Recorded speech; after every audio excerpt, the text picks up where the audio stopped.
Muy bien, bienvenidos hermanos al día de hoy, el Zoom. Muy bien. El propósito de este versículo que están viendo en pantalla es enseñarle, aparte de la clase que vamos a tener el día de hoy de Mateo 9, quiero darle este tip de enseñanza porque es clave. Quiero porque muchos de nosotros caemos en el error de que cada vez que escribimos o hacemos un texto, un WhatsApp, pues tenemos la costumbre, no muy buena, de poner Dios con minúscula. Y según lo que la Biblia nos enseña, el Dios con minúscula, cuando hablamos de Dios con minúscula, estamos hablando de Satanás mismo, ¿sí? Por eso cada vez que nosotros escribamos un texto, recordemos siempre ponerlo con mayúscula, porque cuando lo escribamos con mayúscula estaremos escribiéndolo de la manera correcta. ¿Ven? Aquí le traigo un ejemplo muy claro. Segunda de Corintios 4:4, en la Reina Valera dice en los cuales el Dios, ve que acá dice Dios con minúscula, de este siglo cegó el entendimiento de los incrédulos. ¿Qué hizo el Dios de este siglo? Que sería Satanás. Cegó el entendimiento. ¿De quiénes? De los que aún no creen, de los que no creen en el Señor. Está hablando de la influencia satánica. Por eso acá está poniendo Dios con minúscula, para que no resplandezca la luz del Evangelio de la gloria de Cristo, el cual es a imagen, último texto, lo encuentro con mayúscula, a imagen de Dios. ¿A imagen de quién? De Dios supremo. Por eso en este mismo versículo vamos a encontrar Dios con minúscula y vamos a encontrar Dios con mayúscula. ¿Por qué? Sencillamente porque cuando escribimos Dios con minúscula dentro de la palabra de Dios, encontremos la palabra Dios con minúscula, estará haciendo referencia a Satanás o algún dios como el dinero, ¿sí? De dioses terrenales. Por eso cuando lo encontremos con mayúscula, estará haciendo énfasis en Dios mismo, ¿sí? Así que bueno, nada, quería enseñarles esto para que lo guarden en su memoria, para que lo apliquen en el tiempo que ustedes tengan disponible, que tienen para escribir, cuando escriban una carta, cuando escriban un texto, cuando escriban una predicación, el día de mañana cuando ustedes les toque predicar en la iglesia, usted cada vez que haga un PowerPoint, sepa que usted debe poner Dios con mayúscula cada vez que haga referencia a nuestro Señor y nuestro Salvador. Bien, este era un tip nada más que quería dejarles ahí para que ustedes lo tengan en cuenta. Ahora, vamos a iniciar. Esperen que no me está agarrando ahí. Mateo 9, versículo del 1 al 18. Aquí nos vamos a encontrar con Mateo 9, del versículo del 1 al 18, con una historia muy particular. Es la historia de que Jesús sana a un paralítico, así dice la palabra de Dios. Pero recuerden la enseñanza que siempre les doy, que entre paréntesis, luego del título que dice mi Biblia Jesús sana a un paralítico, encontramos entre paréntesis las referencias. Por ejemplo, tenemos referencia aquí en Marcos 2, versículo del 1 al 12 está la historia, o está en Lucas 5, 17 al 26. Recuerden que son los evangelios sinópticos, ¿sí? Recuerden lo que era el evangelio sinóptico, eran los 3 evangelios, era Lucas, era Marcos, era Mateo, visto por otra óptica, lo que significaba los evangelios sinópticos, vistos de otra óptica. Ahí vamos a enriquecer la historia que vamos a leer el día de hoy, ponerle en Mateo, acerca de este joven, la vamos a enriquecer con los sinópticos. Ahora, hay una particularidad que dice que Jesús llegaba, seguramente el primer versículo dice que volvía a su tierra, entonces Jesús en la barca pasó al otro lado y vino a su ciudad. Seguramente está remarcando la vuelta, ¿sí?, a Galilea. seguramente a Nazaret, ya que su fama era conocida como un hombre que hacía muchos milagros. Ya estaba siendo conocido el Señor, y esto es lo que comienza a relatar el libro de Mateo. En el libro de Mateo nos encontramos con esta historia que vemos aquí muy particular. Si nosotros leemos solamente Mateo, no nos vamos a estar dando cuenta de que está hablando de la historia de sus amigos cuando rompen el techo y descienden al paralítico. No lo vamos a tomar en cuenta. ¿Por qué no lo vamos a tomar en cuenta? Porque aquí solamente dice que él vio la fe de ellos y los sanó. Nada más, no está haciendo Mateo referencia a que se rompió el techo, que 4 amigos los bajaron delante de Jesús por la gran multitud que había. Por eso es importante leer, ¿sí?, los evangelios sinópticos, buscar la historia en el otro evangelio. Entonces vamos a descubrir que la misma historia tiene más detalles en un evangelio que en otro. Por ejemplo, aquí Mateo solamente dice, al ver la fe de ellos, lo sanó. Pero particularmente nos puede causar curiosidad, ¿por qué dice Jesús la fe de ellos? Y estaba haciendo referencia a la fe que los amigos habían tenido para acercarle a aquel amigo que estaba paralítico, acercárselo delante del Señor, ¿sí? Ahora, Lucas 17 al 19 dice, quiero hacer referencia entrando al tema que particularmente el Señor quiere tocar en estos versículos, ¿sí?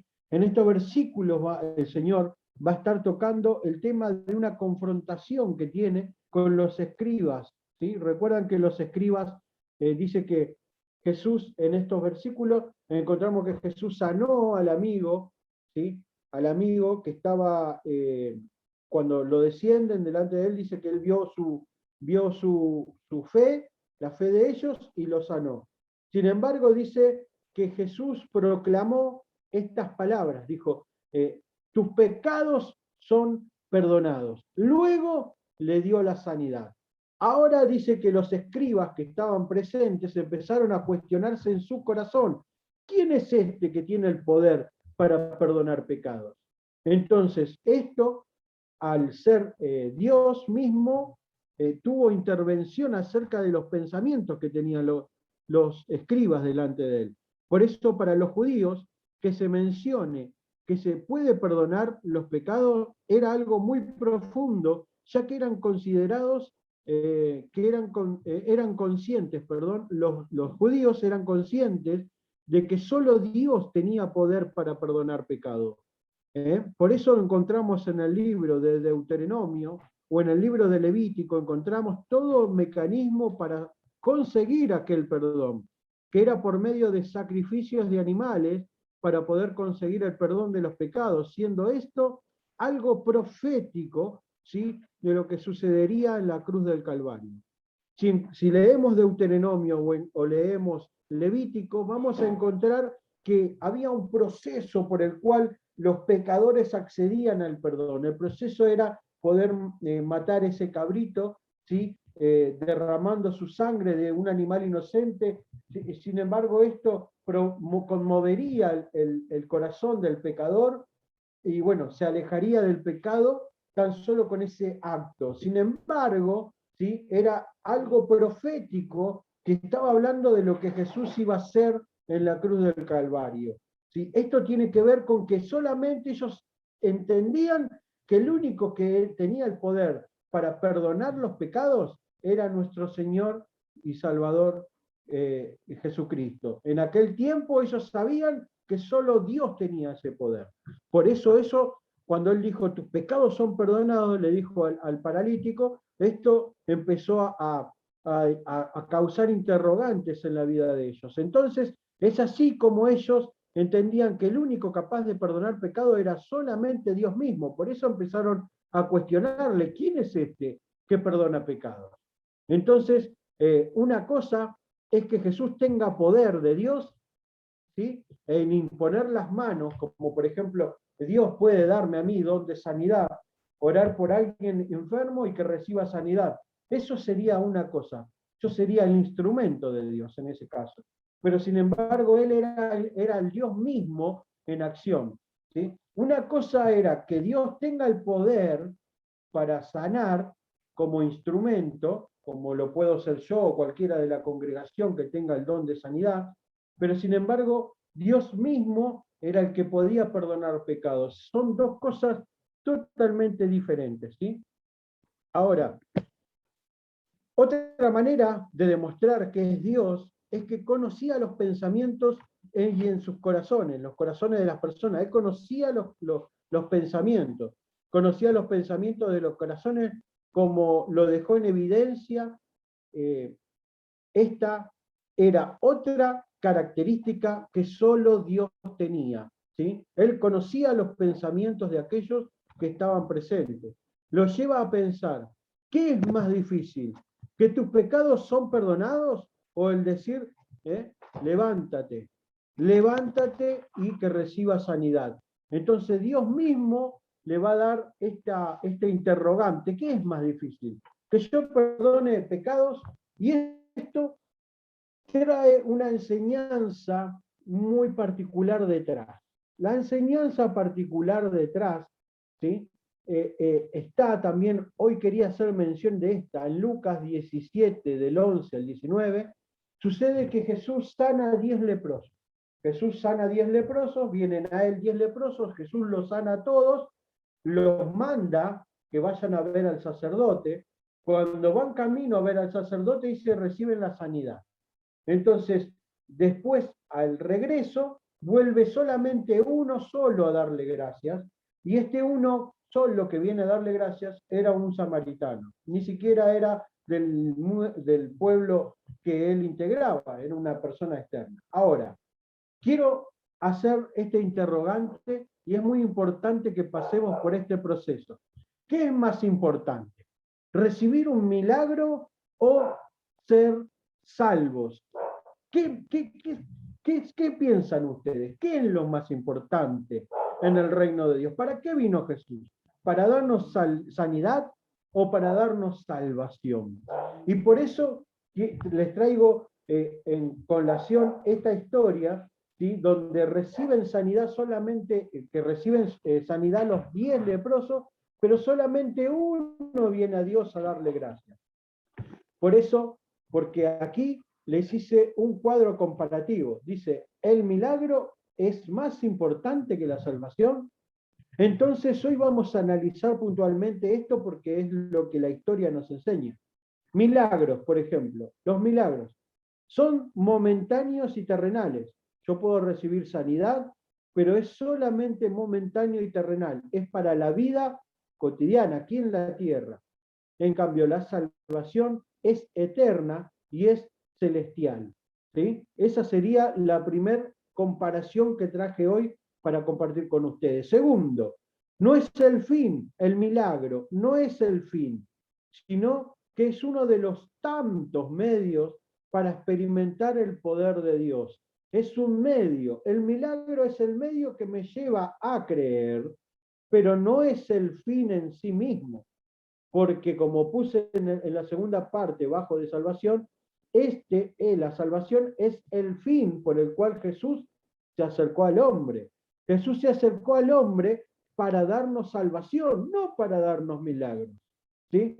Porque conozco a muchas personas que aceptaron a Jesús como su Señor y Salvador y han partido de la tierra esperando un milagro y nunca lo han recibido, pero sin embargo han alcanzado salvación. Esto denota que Jesús usaba el milagro como el canal para hacerse conocer que Él tiene autoridad. Sí, o hay casos, como estuve hablando ayer con la hermana Sandra, que ella me decía que ella aceptó a Jesús en su corazón y al instante Dios hizo un milagro cuando no había esperanzas acerca de su hijo. Su hijo tuvo un accidente y los médicos le decían, anda a despedirte porque tu hijo le quedan horas de vida, y ella se plantó en la fe, aceptó al Señor Jesucristo porque le han predicado en la puerta del hospital aceptó a Jesús y ahí recibió el milagro, decía, y ayer hablamos acerca de esto. ¿Cómo no creerme? Decía, si Dios lo hizo exactamente, pero no nos debemos quedar solamente con el milagro, sino que debemos seguir creciendo en nuestra salvación. ¿Sí?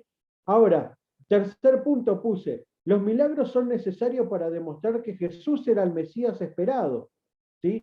¿Y por qué? Porque al final de este cuadro les voy a mostrar la palabra de Dios en Isaías, cómo se va a cumplir a través de lo que hacía Jesús aquí en la tierra. Después pusimos por tercer lugar, en la tercera fila bajo de salvación, vino traída por el Mesías. La salvación vino traída por el Mesías. Sin embargo, el primer cuadro dice que el Mesías, el milagro es para que Jesús demuestre que verdaderamente el Mesías, pero la salvación era traída por aquel Mesías. Ahora, último punto, abajo de todo, dice, bajo de milagro, su objetivo principal, el milagro, tiene un objetivo principal, que es ayudar a las personas a creer en Jesús. ¿Sí? Y la salvación, su objetivo es una eternidad junto al Creador. No debemos, si bien los milagros son importantes y Dios lo puede hacer porque tiene el poder de hacer sendas donde no hay ninguna, y yo puedo dar testimonio de esto en mi vida.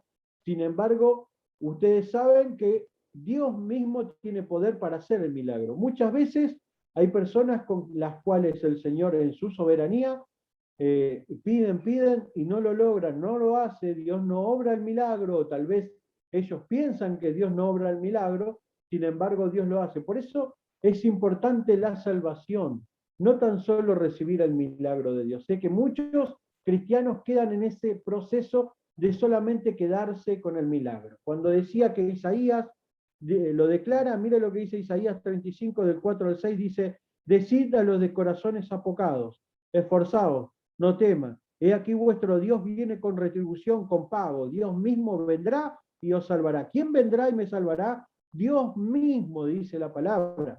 Sin embargo, aquí el versículo 5, oigan, miren lo que dice la palabra de Dios. Entonces los ojos de los ciegos serán abiertos. ¿Cuándo? Cuando venga Dios a salvarme. Dios mismo vendrá y me salvará. Entonces ellos tenían esta promesa. Necesitaban carne, por muchos mesías que decían ser el mesías esperado, muchos falsos mesías.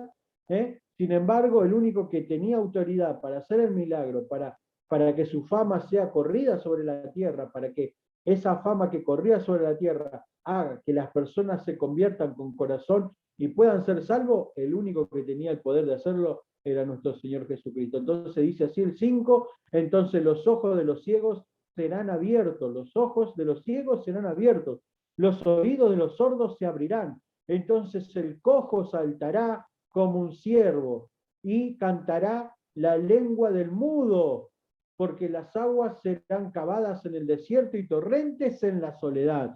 Esta promesa se cumple a través de los milagros que Jesús estaba haciendo, porque Jesús abrió los ojos a los ciegos, porque Jesús hizo que los sordos empiecen a oír, porque Jesús hizo que los cojos salten, ¿sí? Entonces estaba con cada milagro confirmando que Él era el Mesías, ¿sí? Tengan en cuenta esto es importantísimo. El milagro sí que sirve, el milagro me lleva a Dios, pero eso es solamente el principio, el comienzo. El resto de la salvación viene a través de que yo le conozco, tengo intimidad con él, y este tema es muy, pero muy interesante. ¿Sí? Después, cuando el objetivo del milagro es ayudar a las personas a creer a Jesús. Luego nos encontramos en Mateo 9, del 9 al 13, el llamamiento de Mateo. ¿Sí? ¿Recuerdan? Mateo deja todo y le sigue al Señor. Responde al llamado de Jesús, Mateo. Recuerden, ahí como está la imagen, él era publicano. Publicano era aquel que era judío, pero servía cobrando impuestos, ¿sí? Que servía a Roma, servía al Imperio Romano. Entonces, para los judíos, un publicano era un traidor. Pero aquí detrás de esta historia tenemos una gran enseñanza. Recuerden que en las clases anteriores, hablando de al llamado, ¿sí? Cuando hablamos de llamado, en las clases anteriores, del prestigio social que daba seguir a un rabino. ¿Recuerdan en las clases anteriores? Vimos cómo seguir a un rabino te daba prestigio, ¿sí? Y recuerdan que la sociedad judía tenían esas dos escuelas, las dos escuelas rabínicas que ellos iban a nacer, iban a empezar a estudiar la palabra de Dios y a memorizarse los libros bíblicos, por ejemplo, los 5 primeros libros del Pentateuco, y así ellos iban pasando pruebas a pruebas durante el tiempo, y aquel que no calificaba iba a ocuparse del oficio, este hombre, Mateo, era publicano, cobrador de impuestos, porque él no había calificado para seguir a un rabino. Sin embargo, cuando pasa Jesús, lo ve, lo llama, dice que Mateo deja absolutamente todo. ¿Por qué? Porque él dijo, wow, un rabino me vino a convocar. Cuando recuerdan que yo les enseñé en clases anteriores que los interesados, los seguidores eran los que tenían que calificar para seguir al rabino. Sin embargo, esto es al revés. Es Jesús llamando a los seguidores, ¿sí? Por eso tiene mucho que ver la historia aquí de Mateo cuando nos enseña acerca del llamado. Dice, sabiendo todo esto, vemos a Mateo que no duda en responder al llamado de Dios y comienza a seguirle. No tan solo eso, sino que probablemente organizó una cena en su casa. Oiga lo que hizo Mateo.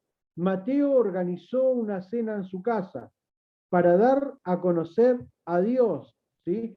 Aquel Dios que le había dado una oportunidad de poder seguirlo, ¿sí? No tan solo eso, sino que probablemente organizó una cena e invitó a muchos publicanos conocidos para que se encuentren con Jesús.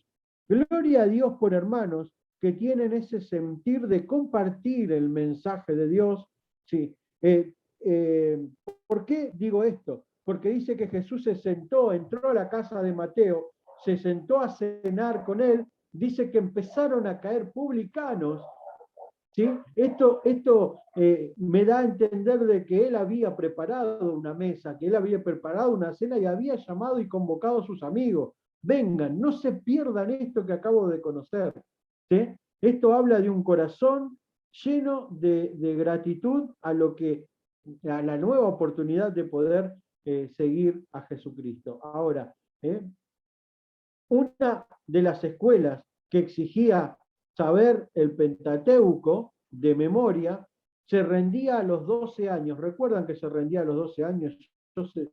Lo vimos en unas clases anteriores. Y aquel que no aprobaba tenía que hacer el oficio de sus padres. Entonces ahí toma gran importancia, recuerden esto, cuando se pierde Jesús, en Lucas 2, Jesús tenía 12 años aproximadamente, cuando se pierde en Lucas 2, se pierde Jesús. María y José empiezan a buscar a Jesús, lo agarran y lo regañan. Le dicen, ¿cómo puede ser? ¿Dónde estaba? ¿Cómo nos haces esto? Le dijeron a Jesús. Y miren lo que respondió Jesús. Entonces, aquí Lucas 2:49 dice, entonces él les dijo, ¿por qué me buscáis? ¿No sabéis que en los negocios de mi padre es necesario estar? ¿Qué significaba? Que él tiene que ver con lo de la escuela rabínica, que se daba la prueba a los 12 años. Por eso Jesús se presume que cuando proclama estas palabras tenía solamente 12 años. Entonces él estaba declarando ya proféticamente que él era el Mesías. En los negocios de mi padre me es preciso estar. Es tremendo. Por eso cada vez que escudriñen las escrituras pueden encontrar cosas tan, pero tan formidables que no podrán terminar de estudiarla. Muchos fariseos comienzan a murmurar contra Jesús aquí, ¿sí? A hacer una aclaración contra, que Dios, quiero hacer una aclaración, Dios está en contra del pecado y no en contra del pecador. ¿Puedo juntarme con personas pecadoras? Porque aquí todos los demás empezaron, Jesús se junta con publicanos, Jesús se junta con pecadores, Jesús es uno más de ellos. Entonces, ¿puedo juntarme con pecadores? Aquí los fariseos eran literales a lo que Dios demanda. Ellos acusaban a Jesús de estar sentado junto a ellos, a lo que Jesús aclara cuál fue su propósito, el cual él estaba en la tierra. Entonces, porque Jesús le dice, cuando lo confronta, Jesús, ¿qué dice? Jesús dice, yo vine para los enfermos, no vine para los sanos, vine para aquellos necesitados, ¿sí? Está dando a entender a aquellos que necesitaban de Dios. Yo no vine para aquellos que ya me conocen. Es lo que Jesús les estaba diciendo. Yo vine para aquellos que aún no me conocen. Por eso él dice, yo vine para aquel que tiene la necesidad. Solo el enfermo va al médico porque tiene necesidad de él. ¿Sí? Ahora, ¿qué tiene que ver esto con nuestra vida? Entonces, ¿nosotros qué debemos hacer? ¿Puedo juntarme con pecadores? ¿Puedo juntarme con los amigos que me juntaba anteriormente en la esquina? Depende la lucha de influencias que hay sobre esta área. En esta área siempre va a haber una lucha de influencia. O yo me dejo influenciar, o yo empiezo a influenciar a los demás. Entonces, en esto cada uno de nosotros debe hacer una evaluación, ¿sí? Una evaluación personal. ¿Esta relación me conviene? ¿Esta relación me está haciendo bien o me está dañando? ¿Sí? Esa decisión la debo tomar yo. No la puede tomar el pastor por mí, no la puede tomar el maestro por mí, no la puede tomar ni siquiera Dios mismo por mí, sino que yo mismo debo evaluar mi vida y decir, esta relación, estas amistades no me convienen porque ellos me están llevando para el lugar donde ellos están, en vez de yo llevarlos a la cruz de Cristo.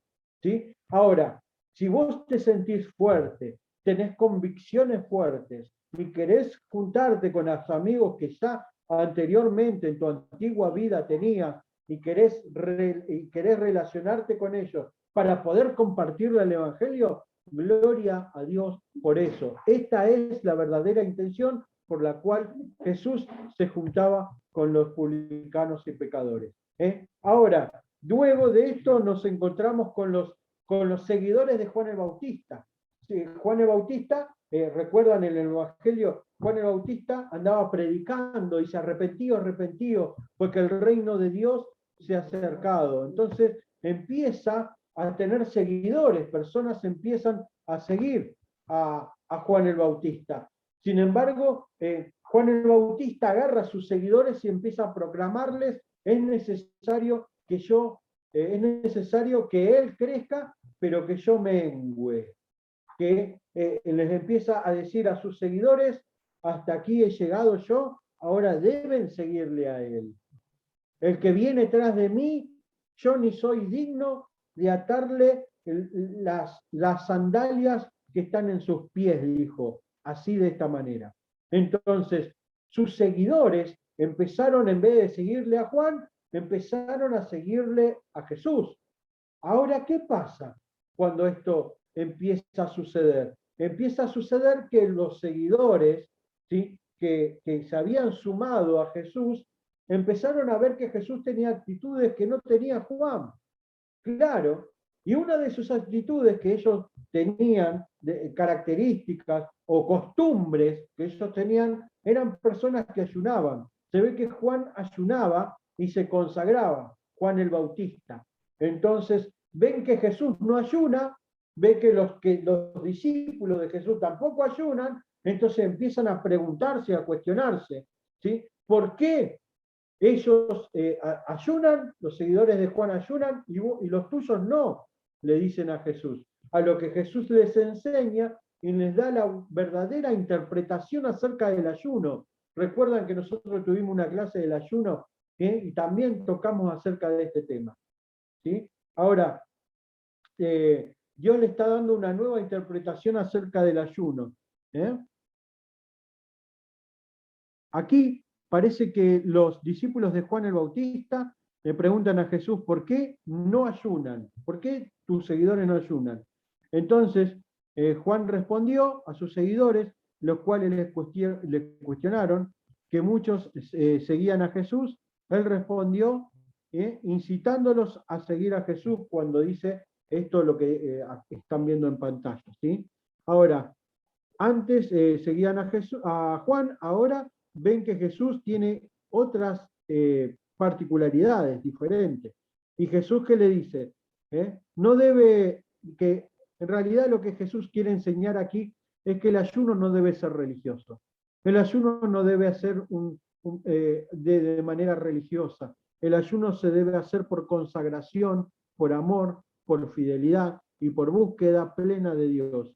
¿Sí? Es lo que Dios utiliza esta pregunta para dar esa enseñanza. Ahora, hay algo que también quiero mencionar aquí, es que el propósito verdadero del ayuno, ¿sí? No debe ser religioso, sino que debe ser para la búsqueda del Señor, de la presencia de Dios. Entonces, si es para la búsqueda de la presencia de Dios, ¿por qué Dios mismo le estará diciendo, no es necesario que ustedes ayunen ahora, porque uno que va a la boda dice, no hace luto porque el que se casa o el que está en la boda, y da un ejemplo gráfico acerca de que el novio está con ustedes, decía, ¿por qué uno debe hacer algo especial mientras que el novio está dentro de una boda? Entonces, lo que está dando a entender, si uno ayuna, ayuna para la búsqueda de la presencia de Dios. Sin embargo, Jesús estaba diciendo, yo soy Dios, yo estoy aquí, por eso ahora no es necesario que ustedes ayunen.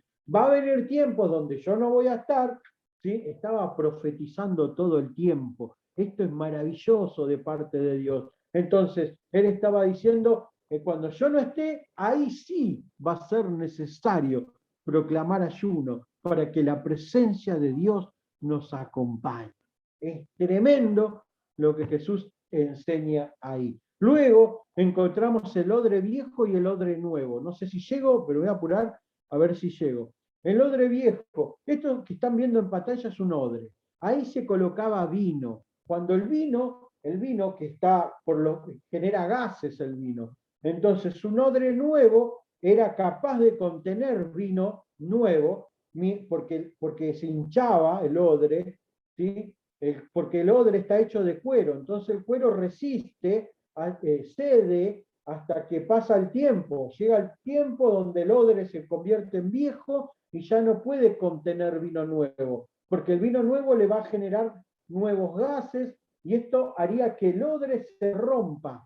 ¿Qué significa? ¿Qué está diciendo? ¿Qué está enseñando Jesús a través de esto? Le está confrontando a cada uno de los fariseos y de los escribas, los está mirando y le está diciendo, yo traigo una nueva enseñanza, que ustedes, si no rompen su estructura por la cual están, no les va a poder entrar esta nueva enseñanza. Simplemente les está aclarando esto. Luego tenemos la hija de Jairo, que es resucitada.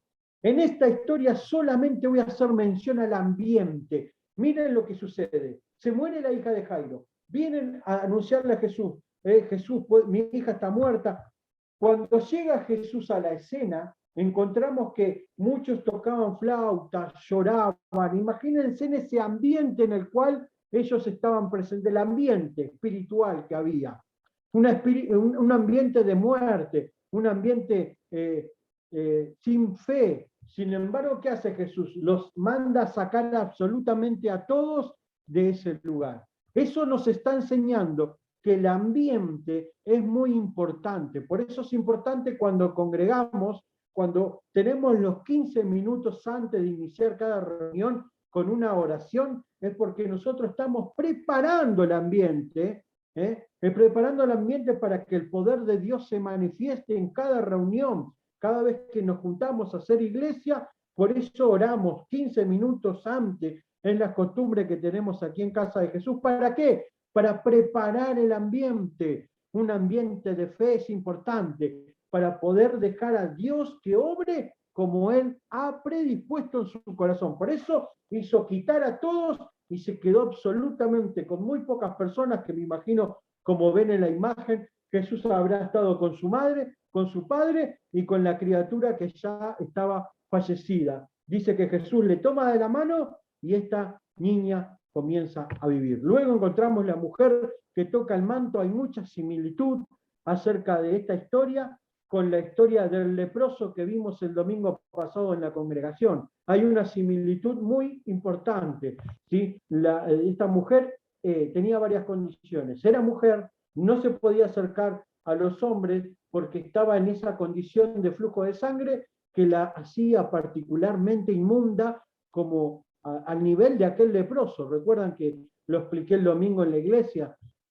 La condición de esta mujer hacía de que no puede acercarse a Jesús. Sin embargo, ella, con la fe, con el impedimento, con el dolor, había probado y gastado y malgastado en medicinas, en todo, y nunca pudo encontrar la sanidad. Solo la encontró cuando tocó el manto de Jesús. Luego tenemos la historia de dos ciegos que reciben la vista. Tremendo milagro de Dios cuando toca la vista de dos ciegos que reciben la vista. Muchas veces esto también nos habla acerca de nuestra vida, cómo nosotros debemos encontrar las perspectivas y ver la vida a través de la fe. Estos dos ciegos se acercaron a Jesús proclamando de que él era el hijo de David. ¿Por qué? ¿Porque era hijo de David? No, porque era descendiente de David. Esto estaba diciéndole los ciegos: vos sos el Mesías, te reconocemos como el Mesías. Por eso venimos delante de ti a buscar sanidad. Luego, es tremendo el último milagro. Jesús echa un demonio que dejaba mudo a un muchacho. Dice que, ¿por qué? Porque el demonio, dice que tenía un demonio que provocaba que este chico esté en esta condición mudo. Sin embargo, Dios echó el demonio y se convirtió y se provocó una sanidad muy, muy particular. Luego encontramos que la mies es mucha, ¿sí? Recuerden que el milagro, hay muchos, nosotros creemos en la liberación en casa de Jesús, y muchas veces los demonios tienen influencia sobre los cuerpos humanos también, ¿sí? Así que encontramos en esto. Luego encontramos que la mies es mucha. Aquí aprendemos el ekbalo. ¿Qué significa el ekbalo? La mies es mucha, ¿sí? El dueño, vamos a pedir, pídanle al dueño de la mies que mande obreros a la mies, porque es mucha la